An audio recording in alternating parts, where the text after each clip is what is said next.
Just one more minute for everyone to get a seat. So, first of all, happy St. Patrick's Day to all of you. Congratulations to the very small handful of people who wore green, like Katrina and Bruce, who is sporting some green foliage. Thank you all very much. Well done. There's a green scarf in the audience. You get a double point as well. It's a huge pleasure to welcome you all here this evening to this absolutely brilliant event. And it's an even bigger treat to be able to introduce you to our speakers, Marina Sakalaki, Lady Marks, and Bruce Clark, who will be in conversation on the topic of Lady Marks's superb book, The Uses of Oppression, the Ottoman Empire Through its Greek Newspapers. We'll hear more about the book in due course, but what I wanted to emphasize before we begin is the importance of Lady Marks's contribution to furthering scholarship on the Ottoman Empire, in particular on the Greek minority, and actually in particular on the creative and intellectual lives during this period. Particularly the period after the early years after the Sultan allowed a written press, and the kind of the fun, in a way, if you can say that the Greeks did in taking full advantage of the opportunity. And her account is their stories through meticulous exploration of newspaper archives, a stunning piece of work. And now just to introduce the speakers very briefly. Bruce Clark is a well-known and admired journalist.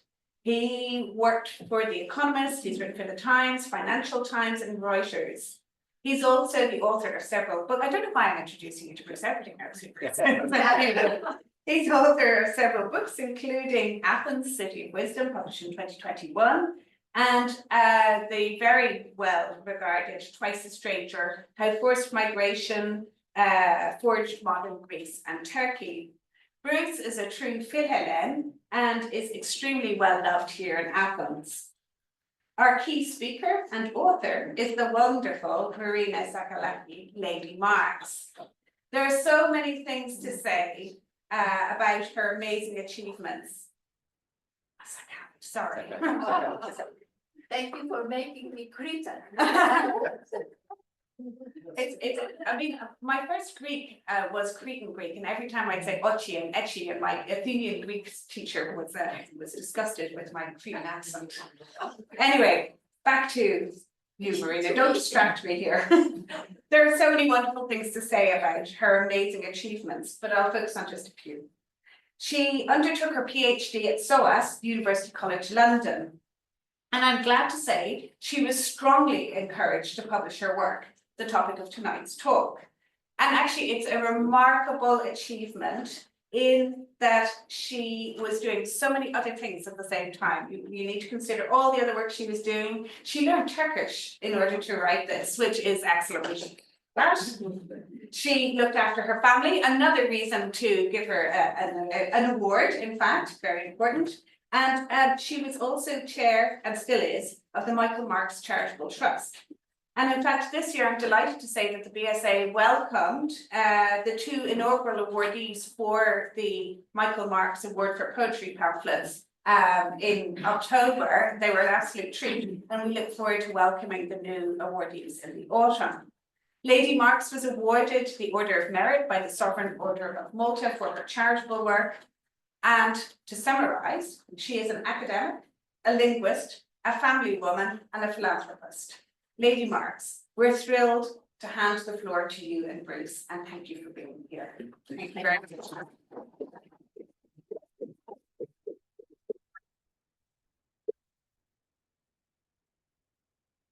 Well, of course, thank you on both our behalves. I'm okay.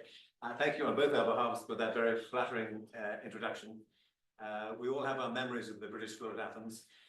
My own go back to 1976, when I very shyly knocked on the door as a 17-year-old, and I claimed a remote family connection with Peter McGaw, the great sort of father of archaeology in Cyprus and Greece.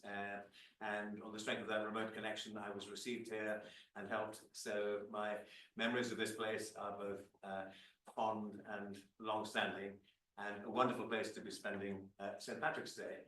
I bring the news from Dublin that for the first time, St. Patrick's Day has been celebrated with a proper divine liturgy with the new Metropolitan of Ireland. You know about this, Your Eminence.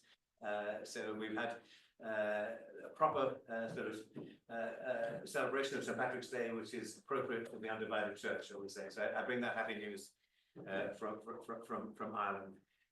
You can see almost straight away that this book is both a work of scholarship and rigor, but also a labor of love, and an attempt to bring alive a society that once absolutely buzzed and throbbed with life, and yet is no more, is mysteriously absent. It's a different world than the world of the Ottoman Greeks on the very terminal phase of the Ottoman Empire. We're looking at the middle of the 19th century, a time when, in the face of many obstacles and extraordinary challenges, including the recent memory of bloody fighting between Greeks and Turks, nonetheless, tremendous energy was exercised in this form of self-expression, which is the newspapers. And they, in turn, are the key to many other forms of self-expression by the Ottoman Greeks. In the next 7 minutes or so, I will just literally set the framework for our discussion by sort of zipping through in barest outline the period, so that we sort of remind ourselves what we're talking about. Most of the period we'll discuss unfolds in the time of Sultan Abdülmecid, the Sultan whose reign was defined by sporadic attempts at reform in many different areas of Ottoman life, ranging from the postal system to the form of conscription to military reforms, judicial reforms, sporadic efforts to modernize the empire, and of course, although these are later sultans, you can't discuss this period without anticipating, to some degree, the reigns of Sultans Abdulaziz and Abdulhamid. So this is the broad context in which we're speaking. Again, in barest outline, the period of reforms is ushered in from 1839 onwards. The word Tanzimat is used both to refer to a specific event in 1839, but also to a process that unfolded over the next 15 years or so of attempts with varying success to modernize the Ottoman Empire, of which the emergence of a relatively free and in some ways rather exuberant press was among the results.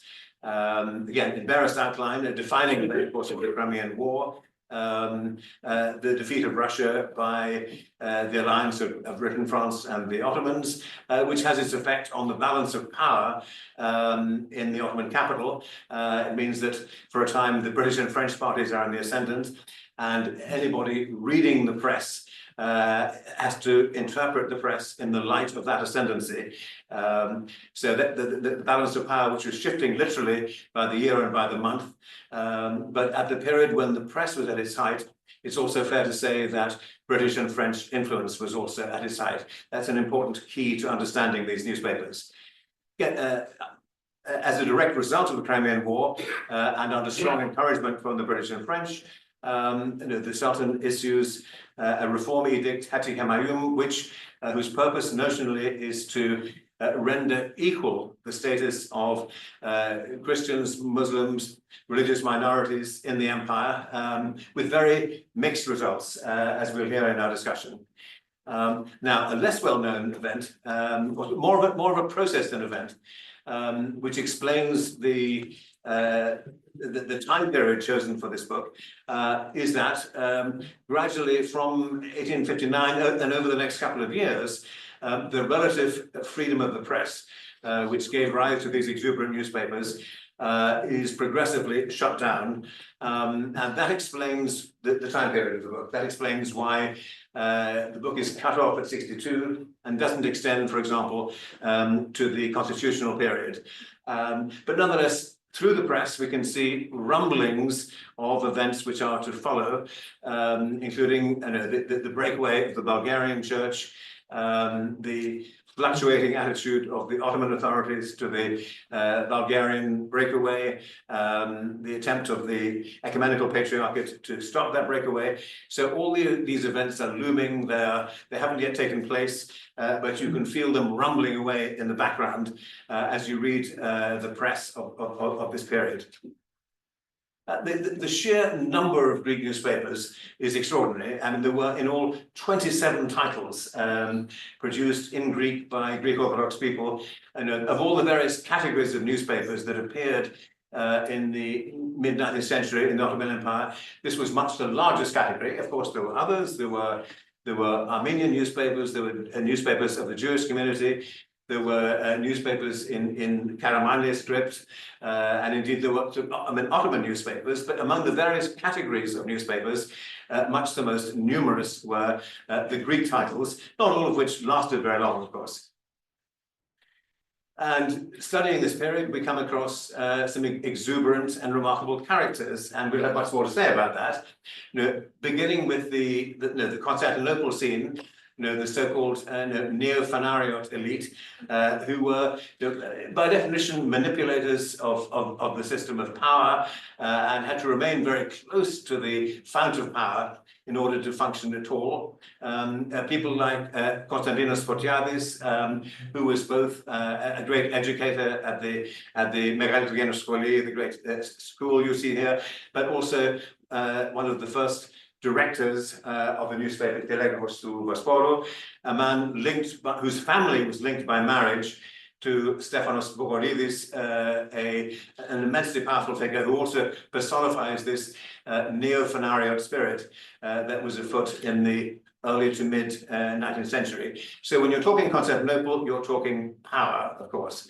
And then still in Constantinople, mysterious and yet very powerful figures, powerful and adept figures in manipulating and weaving between various sources of power. I mean, this mysterious figure, Dimitrios Xenis, about whom we know quite a lot, and at the same time, not very much at all. We know that he had a British passport, which was a help to him. He was from the Ionian Islands. We're not sure which one. He managed to have good relations simultaneously with the British, with the Ottoman court, with the Russians, and manipulating those relations, he was able to become a powerful newspaper owner, and the editor of the most significant title. At one point, he was producing 2 newspapers, which eventually merged into one, but nonetheless a powerful and mysterious figure. Moving to Smyrna, a different scene altogether, a more independent scene, driven by the tremendous commercial success of that port.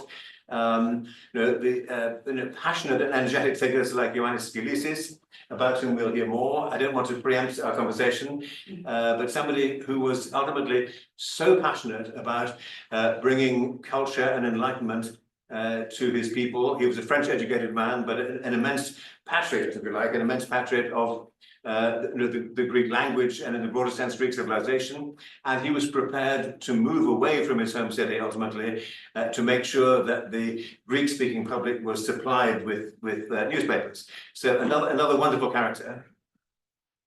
The other thing that you pick up from the Greek press is not just the reports of power broking and manipulation, and not just reports of economic life, but above all, reports of the extremely refined cultural life that was enjoyed by the Ottoman Greeks, and I hope we'll have more to say about that. I've just picked out, from the book, a couple of nice little advertisements which give tiny vignettes of the extremely high cultural life that was enjoyed by the Ottoman Greeks.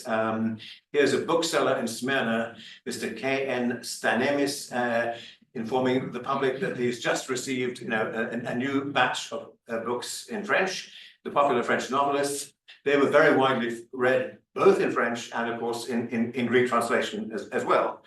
And there's another and final vignette of cultural life among the Ottoman Greeks. this time in Constantinople, a report of a concert by one of the best-known cellists in Europe, coming all the way from Germany. Buy your tickets quickly because it's a one-off chance, and he is leaving for Germany the following day. So if you don't get to hear Mr. Max Bohrer, it might be your last chance. So a sense of, well, first of all, very refined culture, and enjoying almost a bit of fun in the way this is presented. So lots of exuberance in these newspapers.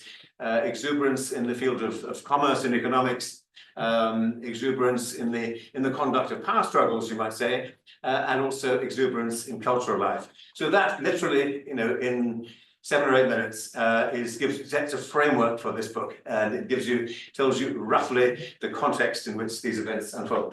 But now we'll have a chat. So, if I may, this book is visibly a labour of love, and a labour of passion, and a labour of great vigour. How did you come to be interested in this topic? Thank you, Bruce. And I would like to start by thanking everyone who came here tonight, especially you, Professor Sweetman, who arranged this and invited me, and maybe a little bit Cretan as well in her introduction. It's not a bad thing. And as I am in origin from Istanbul, from the Ottoman Empire that was my father, and Corfu, my mother, and so a little bit of Crete as well. It's wonderful. I wonder if you knew something I didn't know, but perhaps not. I was interested in the Ottoman Empire because we all come from the Ottoman Empire in Greece, except those who were in the Ionian Islands, who were under the Venetians, and then the French, and then of course the British. That's why we gave Crete, Your Excellency. I hope you come to watch. We're very good. The Ottoman Empire is, of course, an empire where we all lived. We had bad times, but we also flourished in many ways. And it's the continuation of the Byzantine Empire, the Eastern Roman Empire. So all our roots are there. My father comes from there. That was an additional interest for me. And I decided to, when I finished my BA in history, to go for my MA. I did Balkan nationalism for my MA, and then I thought, well, why don't I look in the Ottoman Empire as a whole? 19th century is my century, so I decided I love it in that century. So I decided to study, and what I noticed is that most of the history books for the 19th century Ottoman Empire have only secondary sources. There were no primary sources. And I thought, well, I would like to know what the people themselves felt about this period, the people who lived there. And I thought, well, maybe newspapers are the answer. So I started looking for newspapers. Shall I say how I came? Please do. Yes, all right. So I learned Turkish a little bit, nothing. And there is a very eminent Turkish here, so and an eminent lady who knows very well Turkish, so I will not claim that. But I thought, okay, I'll learn Turkish, I'll go to Turkey. So I go to Turkey and start looking. I thought I'd go to the libraries and look at the catalog. I couldn't go those days to the libraries because I had to have a permit from the Turkish police, from the Turkish Ministry of the Exterior, Foreign Affairs, and the Turkish Ministry of the Interior. It took months. I couldn't wait all these months. I go and see what the Patriarchate has. So I went there, I met a very, very nice librarian. He took me to the Theological School of Halki, where they have a very good library. Now, I thought, okay, that's it, I'll have to change my subject. But I received a phone call one day that verified my hosts who were sort of slightly left-wing Turks. And 30 years ago, I was sort of, they were professors of the university, but you know. They received from the Minister of Press and Propaganda of Turkey, Mr. Orhan Kologlu, a telephone call to ask to speak to me. And he told me he was very interested in a newspaper published, a bilingual newspaper published in Greek called Vakai Kiritie or Kritiki Ekmelis, made in 31. And he said to me, listen, I've done the Ottoman, I want someone who speaks Greek. If you translate the Greek part of it, I will go to the libraries and look at all the catalogs for you. It was a deal. And so I translated it for him. He's actually mentioning it in his book. And he went to the libraries, nothing. So I came back to Athens. I was married in London already. So I thought I'll spend a few days with my mother and then go back. And my mother said to me, you know, you're here. Why don't you go to see the archives, the newspaper archives in Greece? I couldn't find them in Turkey and find them in Greece. But you don't say no to my mother. So I went, and thank God, because in the library of the old parliament, as it is called, the first parliament of Greece, behind the Kolosatroni statue, in the back, in the front is the ethnological museum, in the back was then, they moved since, was the newspaper archive. So I go to see the librarian, knowing full well in my mind that he will say, no, no. He said, oh yes, we have them all. Take the key, go down to the basement to find them. So I go in the small rickety staircase, go down. I opened the door. They were all there in leather bindings. Fabulous. I take one out. It was slightly eaten by mice at the ends because it's leather, you know. But otherwise, you know, they were all there, those that were selling. And that's how I started. Wonderful. Well, as somebody who started professional life in as a very old-fashioned kind of journalist, I must have been the absolutely last generation that used typewriters. We would type out our stories on, triplicates, carbon paper, and then hand them to somebody to flash them out on a telex. So I have a great soft spot for old-fashioned newspapers and for the smell and feel of print, I must say. So I congratulate you on restoring our faith on the importance of the actual physical paper. Nothing replaces that. It's all digitized now, but there's something very special about touching a newspaper. Now, one of the things I was most struck by is the way you bring out the difference between the two main cities that you deal with. In Greek terms, Constantinople and Smyrna. Constantinople very much a center of intrigue and diplomacy and involving foreign powers and all the various centers of power inside the empire. But Smyrna, on the contrary, really a world of its own almost, and a world very exposed to foreign influences and very fascinated by foreign culture, very charmed by all manner of foreign entertainments and perhaps as you would expect, the press of Smyrna is kind of much more innovative and bold and surprising in some ways. But some of the reasons why the press was so energetic and lively in Smyrna are not the ones you would get. And I'd love you to talk to us about what spawned that flourishing of newspapers in Smyrna. Thank you. Well, Smyrna is the birthplace of the, one would have thought that it would be Constantinople, but it was Smyrna for many reasons. First of all, we have a lot of money, new money. I repeat, new money in Smyrna from the merchants, from ship owners, from importers, from people who brought new professions and new goods in Smyrna, lots of new money. And a startup like the newspaper obviously had a better chance to start in a place like that.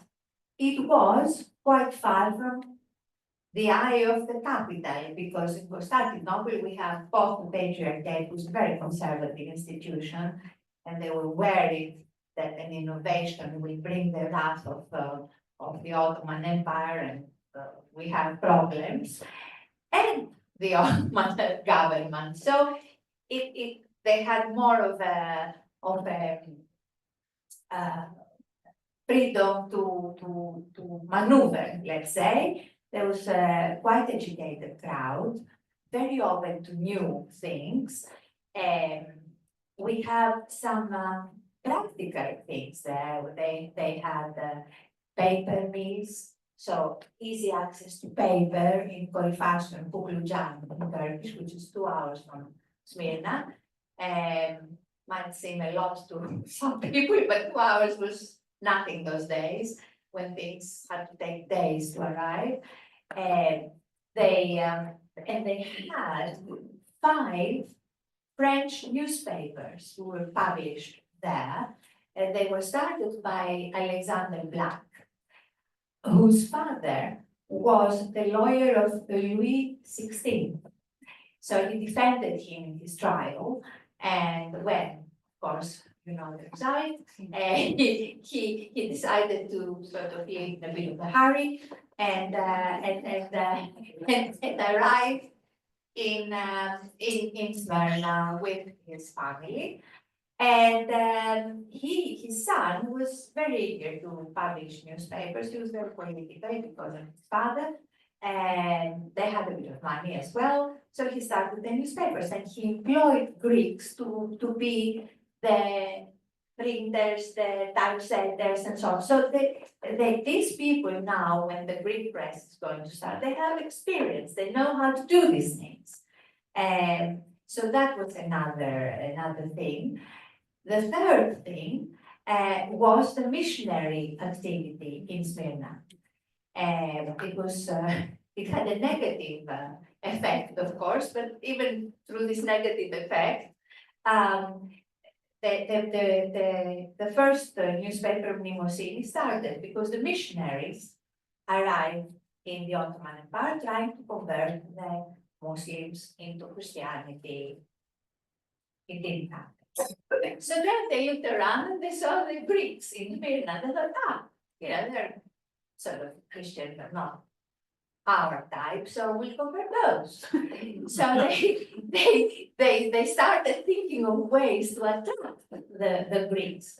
And one thing they found was create schools, because the schools that existed were under the Patriarchate. That was the deal with the Sultan. And the Patriarchate wanted a very classical education, and religious, the classics, ancient Greek, a little bit of history, and a little bit of mathematics, and that was that. The merchants of Smyrna, however, wanted to learn French, foreign languages. They wanted to learn chemistry, biology, all the modern things that they heard that they're great from France, the places they used to do business with. So they started sending their children to these schools. Now, of course, the Patriarchate got a bit upset, but what did it was that they started in those schools to also teach about the Protestant faith. Now that was a big mistake, and the Greeks started reacting. They published 2 newspapers, the Protestants trying to defend themselves, of Philoston Neon, the friend of youth, and the Star of the East in Greek. So this can be considered the first Greek newspapers, although, if the Greeks were here now, they would be very upset with me to say that. But they were, and so we have the first Greek newspaper in Mnemosyne issued to combat this, the missionary trend and movement, the Somni Mosini starts appearing. So these three things, the access to paper, the vast amount of money that they had, the print setters and all those, thanks to Alexander Black, were there and they knew it. Plus, the missionaries were the reason, and the distance from the capital were the reason that Constantinople starts to produce Smyrna, yes, starts to produce very fashionable, new and trendy newspapers. Yes, I mean, it's very, very interesting, and what I'm hearing is that foreign influence acted in a paradoxical way. That the foreign influence of Western missionaries, and in another way, the foreign influence of French or German literature actually stimulated the Ottoman Greeks to defend their own culture more vigorously. Yes. Much as they appreciated the high culture of the West, they were also extremely defensive of their own heritage as they saw it. Generally, you paint a picture of community which is manipulating rather successfully a series of different identities. I mean, on the one hand, they profess in the newspapers to be loyal subjects of the Sultan. They're not preaching rebellion or sedition of this kind. By no means that the message we get from the newspapers is that we can flourish within the empire. But within that empire, they are extremely tenacious defenders of their religion, of course, but also their language, the heritage of ancient Greece. I wondered, I mean, broadly, did you learn new things about the identity or the identities in the plural of the Ottoman Greeks? Yes, it is very clear in the press that the Greeks navigate very well between various identities.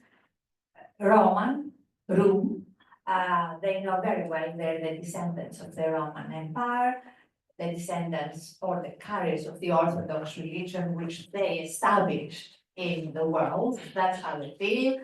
They are citizens of the Ottoman Empire, which they feel comfortable with.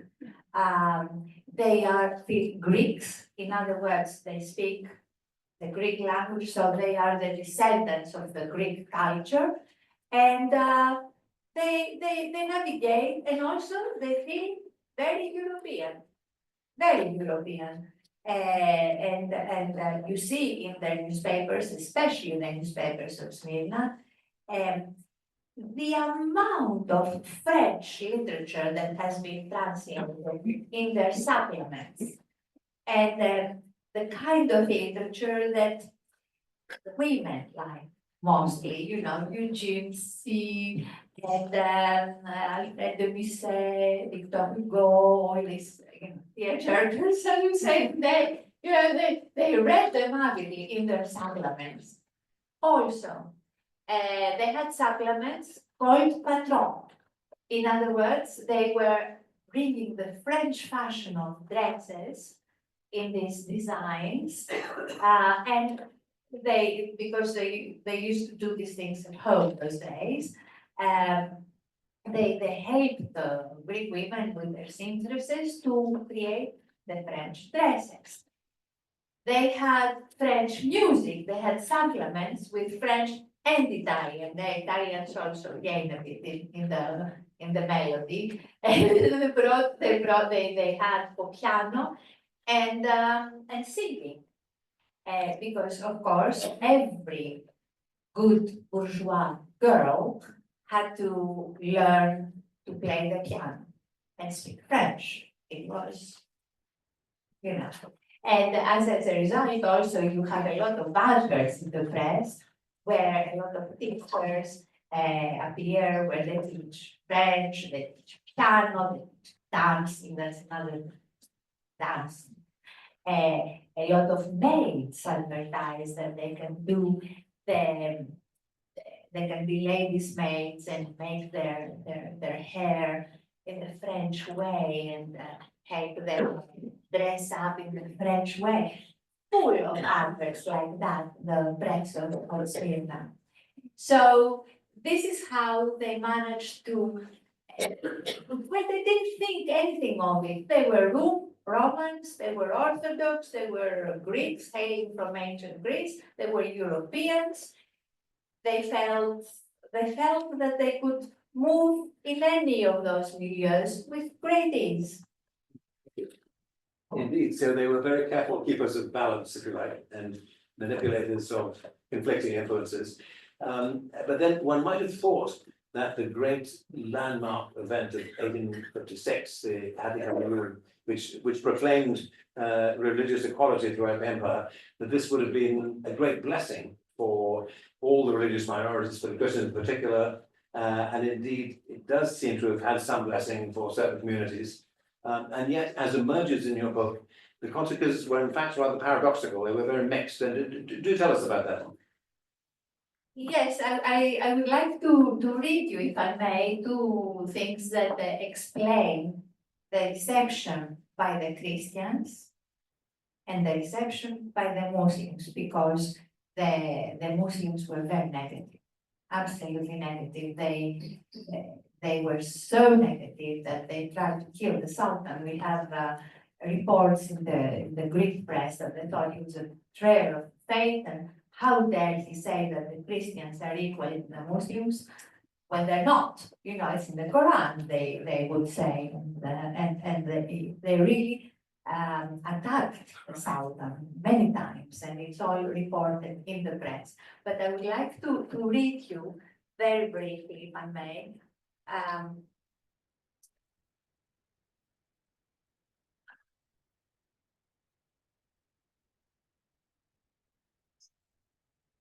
I'm sorry, I'm not avrò proprio impedimento.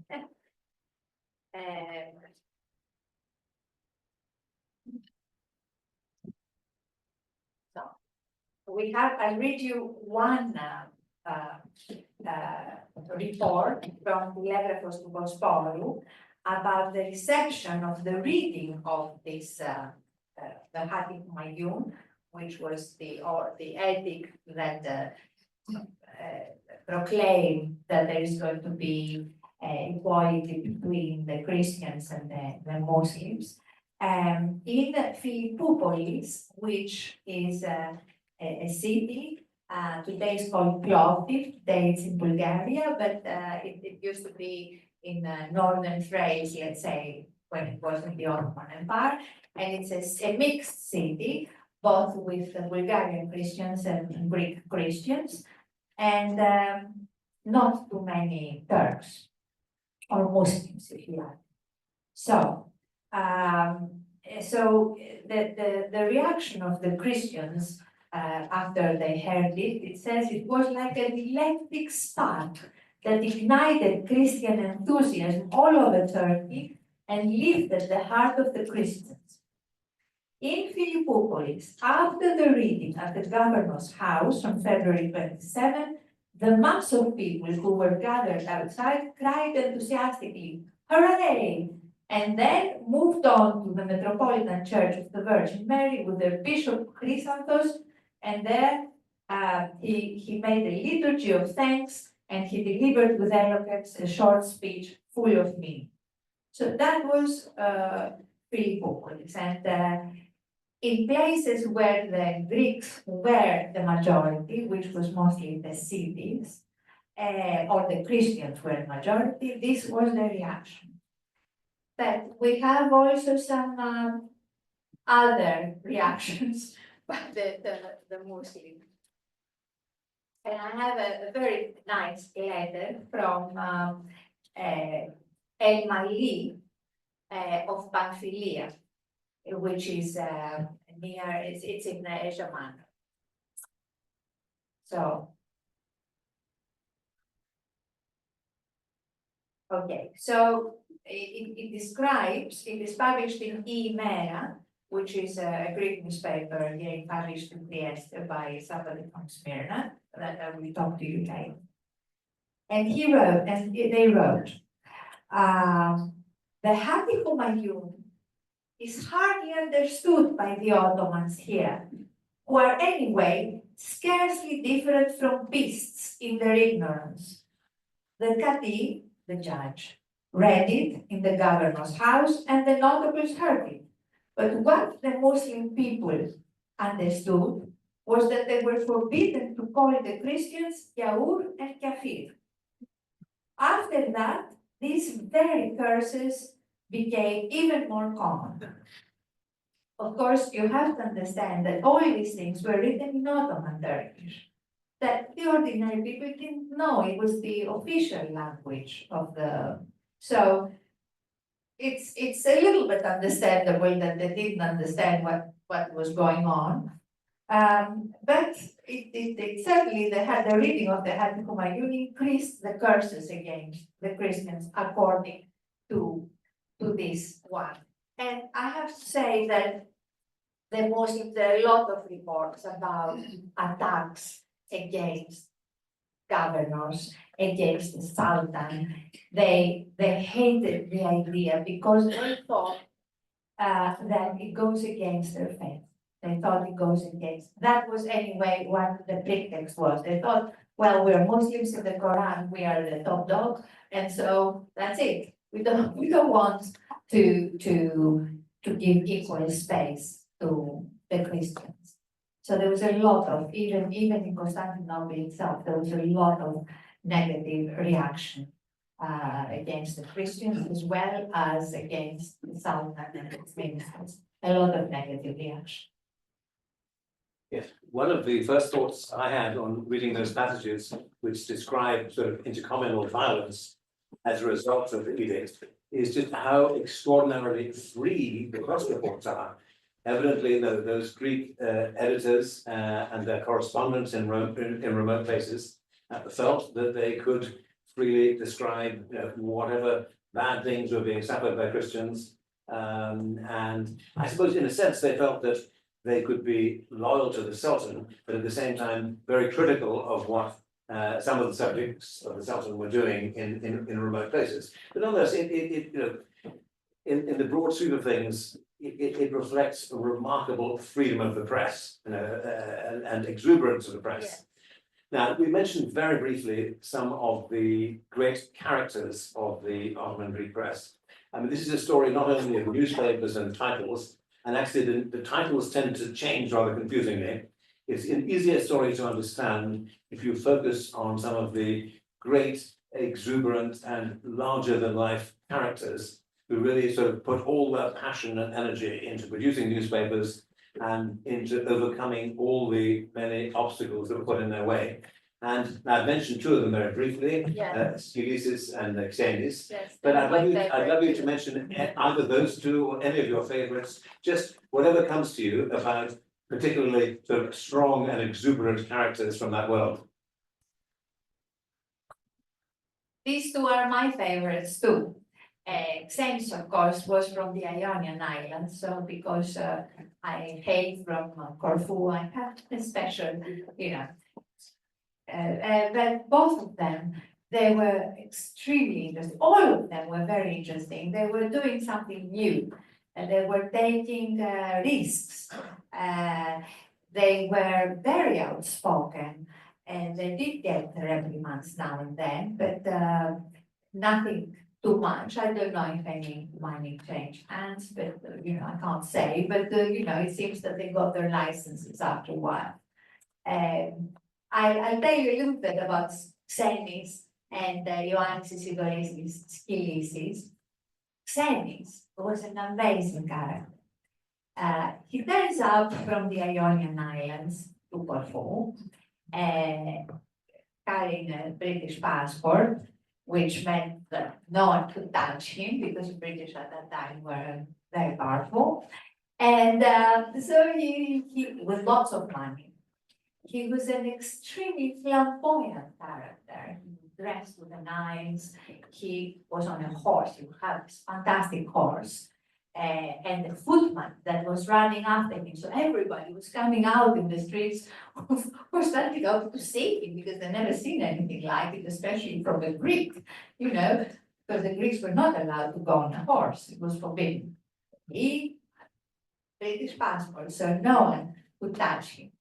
And he buys this newspaper that was published in Constantinople in 1843 by one you saw earlier, yes, Photiadis, who was the editor, who was from a Phanariot family. He married the daughter of Bogoridis, the Prince of Samos, Bulgarian, vastly wealthy, and even the Sultan went to the wedding, so he was really very well connected, shall we say, and he buys it from him and his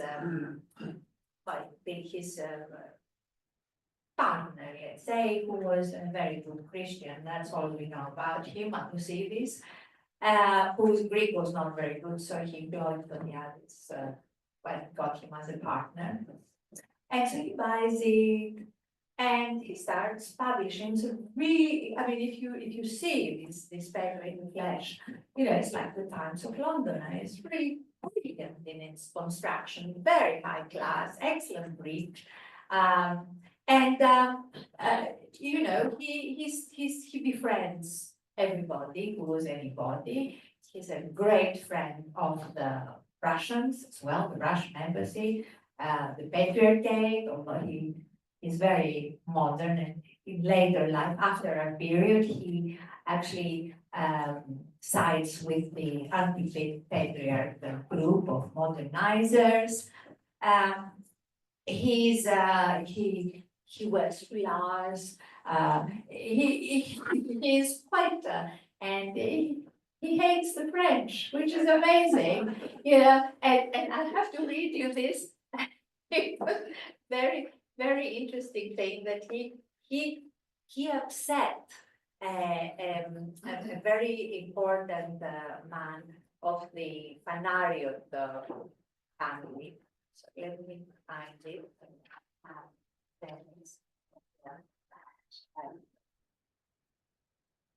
So he upset very much the Demetrios Aristarchis. Aristarchis was from a very good old family, old money, shall we say, and he was a bit didn't like Xenis. He thought he's nouveau, blonde, his wealth, you know, and so on. And he wrote in public about him, you know, that Xenis is a despicable gazetteer, a sick mercenary who rules with his money, and a mare rider. Notice the double entendre here, because he mare, right, not the mare rider, because he was going on a horse, of course, but he also had a reputation of being a ladies' man. So, you know, he did create a lot of enemies from the old families of Constantinople. Nevertheless, he had the backing of the Russians to the hilt always. They helped him free prisoners. You know, it was custom. The Turks or the Muslims would go out and capture Christians, good families, and then the families would go and pay money to redeem them. And you know, there was once that a nephew of the Russian dragoman, who was a Greek, and was captured. Very good family. So they, instead of going to the Sultan to beg, they went to Xenis, and he went to the police. The policeman was a great friend of his, the chief of the police. So they come back in a few minutes with letters. All the prisoners were freed, and he had an amazing friendship also with Ali Pasha, who was the Grand Vizier of the time, and Husni Pasha, who was the head of the police. In fact, when Ali Pasha died and Husni Pasha was changed, because that's how it went, they checked the records and they saw that he was giving every month 30 gold, Turkish liras to the newspaper. And they questioned Husni, and they said, well, what's this for? He said, well, I was told to do it from upstairs, you know, not God, I mean, upstairs, Ali Pasha, you know. And so, you can see how this man was really, really well collected. The newspaper is, if you ever have a chance to see it, it's amazing.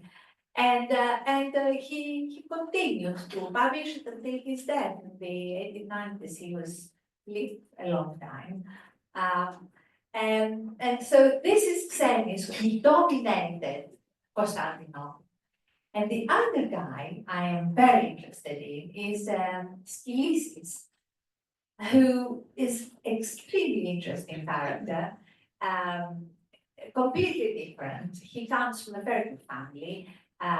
His mama was belonged to this very notable Smyrna family of Omuroglu. His papa was from Chios, a merchant with a lot of money. They had to go when the massacres of, he was born in 1819, but in the massacres of Chios, they had to leave.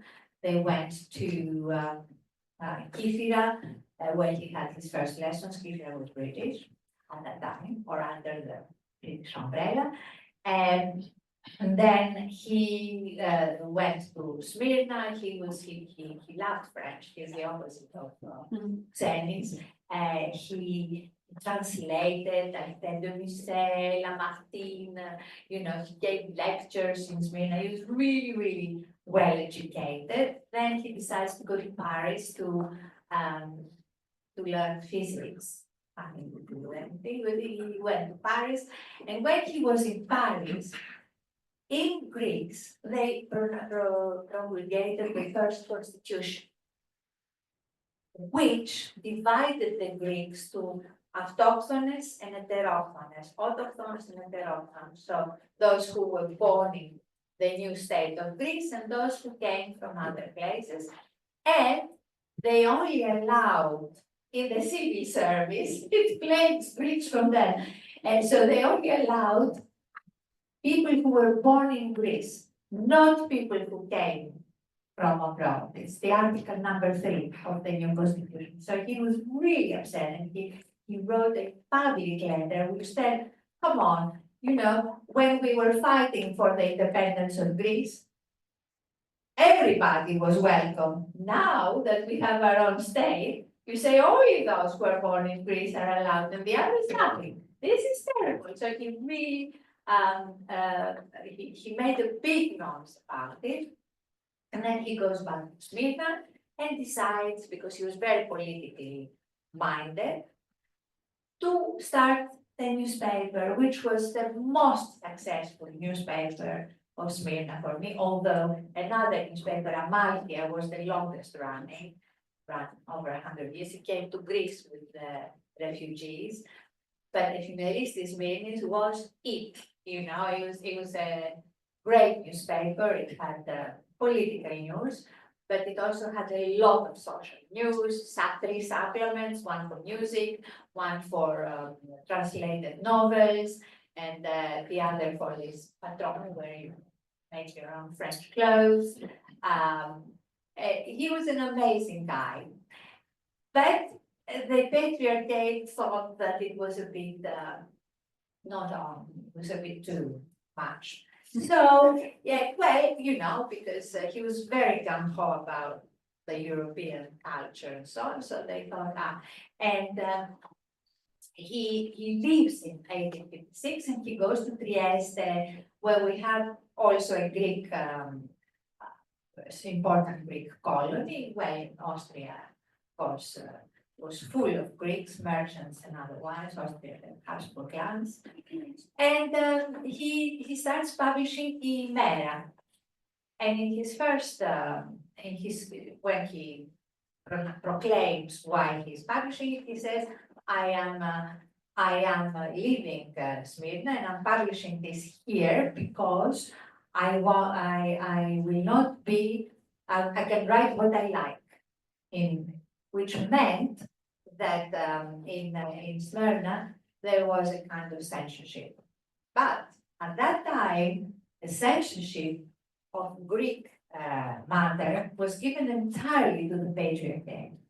So we have to assume that the censorship he's writing about is the censorship of the patriarchate, while the newspapers that arrived from abroad, they didn't have that censorship. So he's sending it with Austrian Lloyd, which was established in Trieste. He's sending it all over, and then he moves to Vienna because he thought that Austrian Lloyd was a bit slow because they had to stop in almost every port, and he goes to Vienna because he thought, okay, I'm going to send it down the Danube to Moldavia and Wallachia, where the princes were Greeks and his pals. He knew them well. So then they will take it to the Ottoman Empire and their diplomatic dispatches. So it will be very quick. But it happened for a while. Then the Danube 1 year got the ice in the winter. He had lots of problems, and then he got that disease that all bourgeois people who read the French literature get, depression.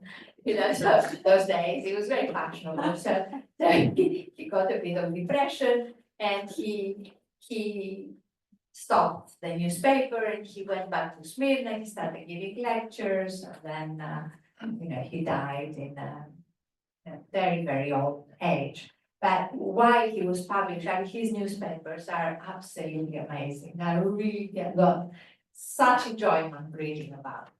So these two people, I think, show you in a different way the kind of, there were many more, but these two, for me, are very, very indicative of the spirit of the age of the Greek newspaper men. Indeed, absolutely. Indeed, one of the fascinating aspects of the story is that after the terrible massacre of Chios, as we know, some of the survivors fled westwards to places like Syros, but some of the survivors went to Ottoman Smyrna. It's true. And they felt secure there, and they made careers there. Including, there was a young man called Klados, wasn't there? Klados. His papa was, yes. Tell us a little bit about Klados. Well, Klados is a very interesting case because he was 16 when he started his newspaper, which puts us all to shame, really. His papa was from Chios. He was a doctor. So he had to leave and go to Spain. And he was his editor, actually, because his Greek was not up.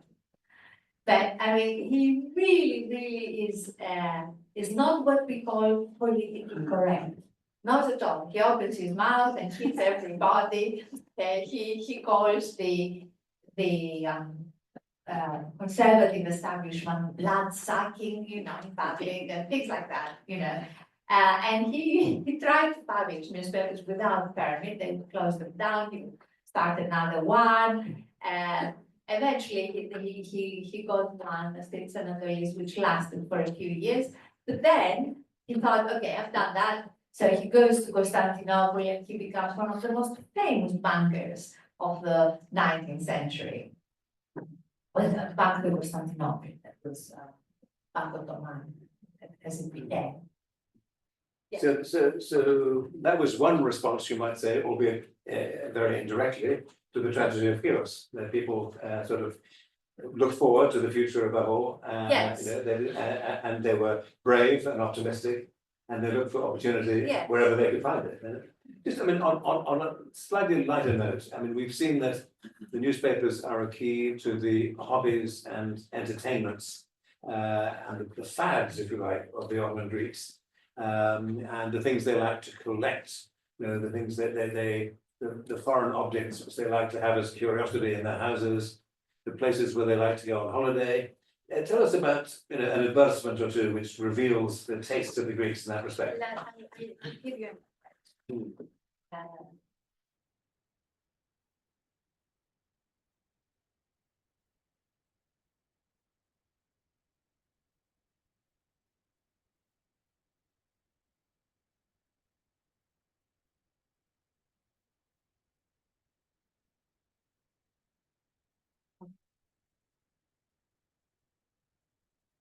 So, yes, because there were a lot of people were what we call involved.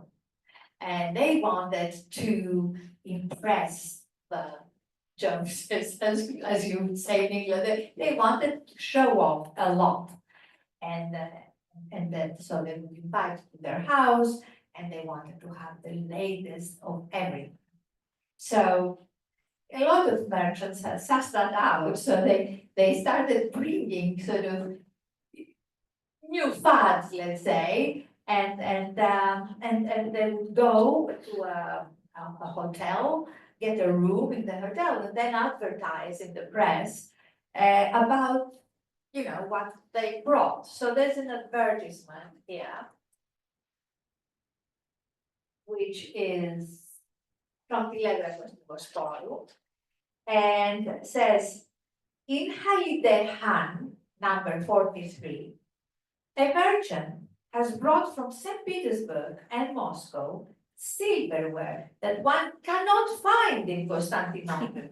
So, such as tobacco boxes, large and small goblets, bracelets inlaid with enamel for the ladies, and other such goods, top quality cloth for clerical dresses, furs from Siberia and Bohara, etc.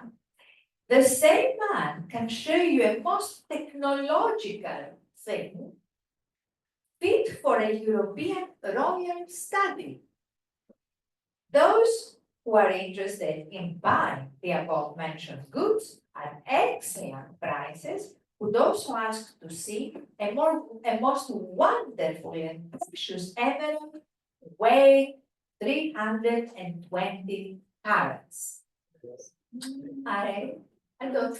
Anyway, maybe the carats those days were different. Today, so this was the type of thing they were looking for. This time they wanted to impress their, you know, their friends, the other ladies especially. They really wanted to do better than their neighbors. And it is quite common, there are lots of advertisements in the press. Indeed, it's great fun reading those advertisements and just imagining the life that lies behind them. Now, I'm going to abuse my role as questioner and also announce that this is stage one, if you like, in the presentation of this book to the public in Greece. And we both very much hope there will be a stage two, don't we? Yes, there is going to be. Tell us about the stage two. Oh.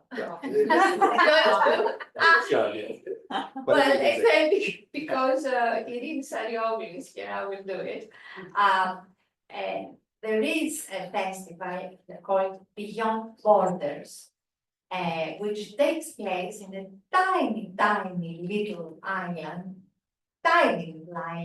opposite, I forget which town in Turkey, Kash, okay, so opposite Kash. And there every year there is this festival, it's a documentary festival. They bring documentaries from all over the world. Last year, I think there were something like 700 documentaries that applied, very few ones, but they applied. And it's they also introduce new books, and Irene Sarioglu, whatever she wants, so I don't know. She's an amazing character. She's a Greek from Constantinople who started and is teaching the Greek department in the University of Istanbul in Greek. A lot of Turkish people are learning Greek, and they're going there to study about Greek culture. And she's also the head of the Institute of Historical Research in Greece. And she started this festival some time ago, and I supported it last year. And this year, very kindly, she asked me to present my books, and I hope some Turkish people will come. I hope so very much. Well, thank you for sharing that little announcement. It's an important one. Just on a final note, I mean, one of the things that I was struck by when I was writing my book, Twice a Stranger, is that the first reaction of the newcomers in Greece was not to be sentimental and self-pitying about the life that they left behind, but on the contrary, to look forward to seizing any opportunities they could find in the new country, in the new situation.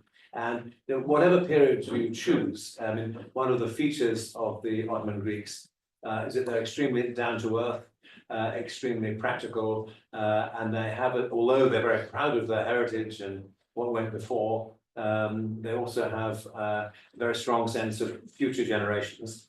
And I think that emerges when you look at the press. I was wondering if you could read to us a passage which epitomizes that spirit of orientation to the future. Okay, I actually end my book with this because I think it's absolutely the wonderful thing. This quote. And I think it's part of the lived experience of many extended Greek families, that in the 1920s and 30s, their grandparents and grandparents were not saying, "Oh, wasn't it so wonderful back there?" Or if they did say that, they said it very privately. What they said most of all is, "We're looking to the future. We're looking to whatever new opportunities this country has to bring to us." And also, we have to accept what there is and make the best of it. And this is an amazing characteristic that a lot of Greeks have. That's why they manage to survive through very difficult times, extremely difficult times, all the time. But let me read you. It's from Amalfia, and it was written in 1847. And one of the reasons the editor wrote that is because a lot of Greeks from the new state of Greece, would come to Smyrna and say, "Why don't you revolt? Why do you write good things about the Sultan? What are you doing here? We should be united with Greeks. You are traitors," and things like that. We should revolt. And so this is, in fact, an answer to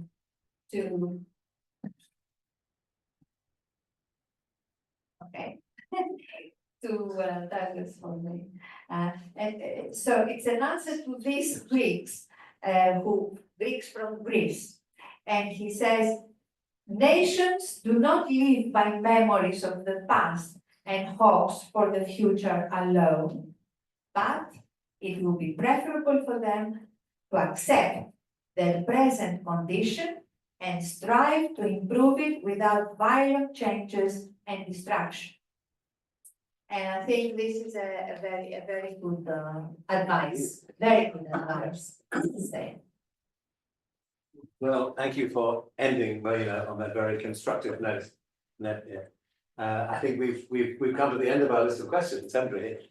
So maybe some people want to ask something. Yeah, if they do that, yes, that poses challenges for the camera. So okay. it may be best if we leave questions to the more sort of informal gathering. All which right, we will now. So, So, You can ask. thank you very much. Huge thanks.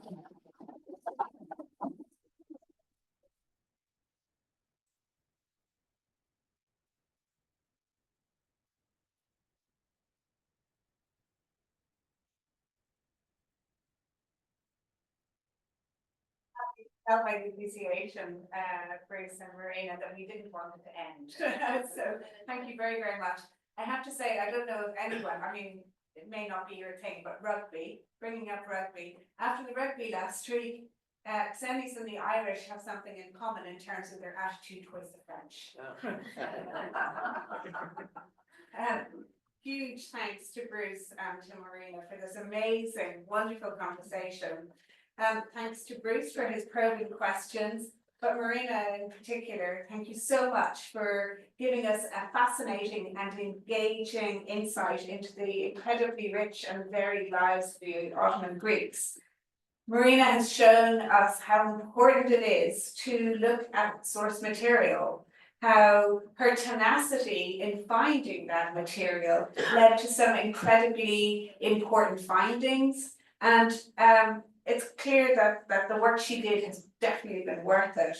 Through her analysis, we gain huge insights, not into just the wider context, but the big ideas, the political life, political machinations. But the key thing, I think, in so many respects of this book is the insight into daily life, that we don't tend to get so readily from the big sources, the big ideas and things like that. I loved the sections, the ads in particular. I encourage you all to, if nothing else, look at the very last chapter in a fabulous section on everyday life. It's wonderful. Marina's enthusiasm for this work is infectious. It really is. And it's really easy to see how so many people encouraged her and persuaded her to make it available to all of us. Thank you very much, Marina. Thank you for for doing having